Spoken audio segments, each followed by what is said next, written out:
Yo, c'est Mouad. J'ai envie de vous partager un truc, ça fait longtemps que je voulais faire. Aujourd'hui, je vais essayer de construire un bras robotique. Non, je rigole, ça fait 1 an que je l'ai déjà fait. Mais je fais la vidéo que maintenant parce que je devais prendre du recul. Bon, ok, je vais pas mytho, j'avais juste la flemme.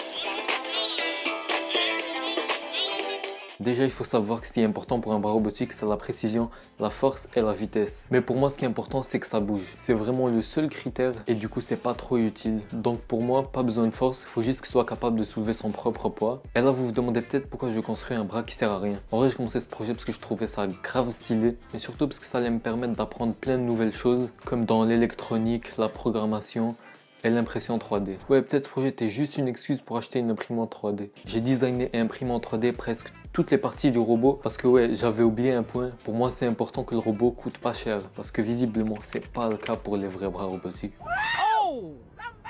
En même temps, le mien, il a intérêt à pas coûter cher parce qu'il sert à rien. Et imprimer toutes ces pièces va coûter beaucoup moins cher que de les acheter. Mais faut pas penser que c'est de la magie non plus. Tu peux pas tout imprimer en 3D. Genre, tu vois, ça c'est un bearing. Je peux en mettre là, à chaque joint. Et il y a des billes à l'intérieur. Ça permet de tourner sans frotter. Ça, c'est un bon exemple de truc où faut pas faire le mec à essayer de tout imprimer parce que les billes à l'intérieur doivent pratiquement avoir une forme parfaite. Bon, un autre défaut, c'est le temps d'impression. Dans la commune des gens qui impriment en 3D, les mecs ont aucun problème que ça leur prend genre 18 heures pour finir d'imprimer un truc. Les mecs, faut me dire comment vous faites. Moi, j'ai la flemme d'attendre, c'est un truc de ouf. Du coup, j'ai maîtrisé l'art d'imprimer le plus vite possible sans que ça soit moche.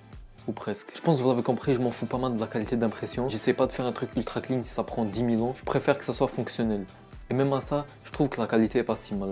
Pour designer le robot, j'ai fait un CAD, comme d'habitude. En même temps, j'étais obligé de modéliser les parties en 3D si je voulais les imprimer. Tout ça prend plus de temps que de construire le vrai robot, mais c'est vraiment utile parce que ça te permet de voir ce que tu fais avant même de l'avoir construit. Et c'est plus facile de changer le design comme ça. Maintenant, comment on va faire bouger le robot? Je vais les contrôler avec plusieurs moteurs, mais pour savoir on en a besoin de combien, c'est très simple. Si tu veux que le bout du robot soit capable de bouger et de tourner partout, en gros, si tu veux tourner dans les 3 axes de rotation et bouger en X, Y et Z, il te faut un minimum de 6 moteurs, parce que tu veux 6 degrés de liberté. La plupart des vrais robots ont 6 moteurs aussi, mais il y en a qui ont 5, 7 ou même 30.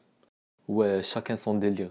Il existe plein de types de moteurs, mais j'ai choisi les steppers. Parce que comparé aux autres, ils sont moins chers, plus précis. Ils sont aussi bons pour maintenir leur position et faire des petits mouvements précis parce que leur position s'incrémente avec des steps. Et dans mon cas, chaque step fait tourner le moteur de 1,8 degrés.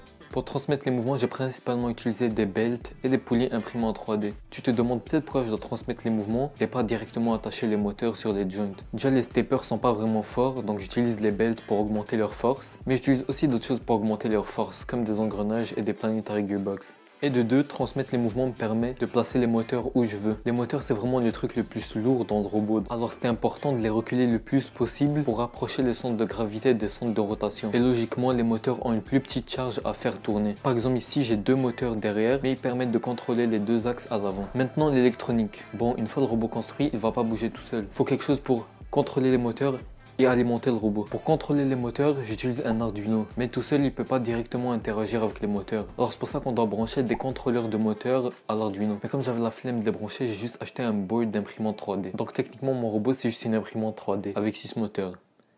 Et qui imprime pas. Et pour alimenter le robot, j'ai acheté une alimentation et j'ai rien à dire dessus à part qu'elle est moche et qu'elle fait 3 fois la taille qu'elle doit faire. Et pour bien tout organiser, j'ai tout mis dans une boîte que j'ai imprimée. Bon, par contre, cette boîte, c'est loin d'être la meilleure chose que j'ai designée. Pour tout vous dire, j'ai même oublié de mettre un trou pour allumer la boîte. Mais bien sûr, le plus important, ce que j'ai pas oublié, c'est un ventilateur. Non, je rigole, c'est inutile et accessoirement, ça fait le bruit d'un moteur d'avion.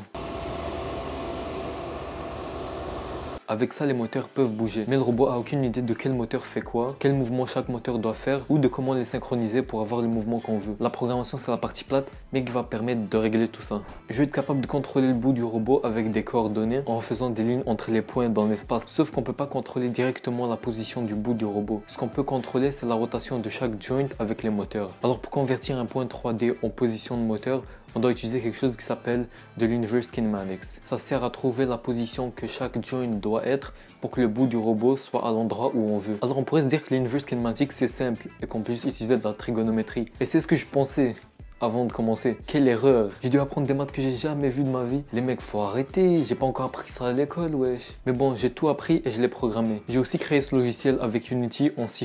C'est ultra utile. Ça me permet d'allumer, éteindre, calibrer le robot. Enfin bref, tous ces trucs. Mais le plus important, ça permet de créer des mouvements en ligne droite et de les envoyer directement au robot. Pour communiquer avec l'Arduino du robot, on peut juste envoyer du texte. Alors il faut transformer le mouvement qu'on a créé dans le logiciel en texte pour l'envoyer au robot. Et quand l'Arduino reçoit ce message, il est programmé pour le décoder et faire bouger les moteurs. Le logiciel était aussi utile quand je programmais parce que ça me permettait de tester le code virtuellement et de corriger directement les bugs au lieu de devoir le faire dans la vraie vie. Parce que les erreurs de programmation, ça fait des bails chelous des fois. Et c'est tout.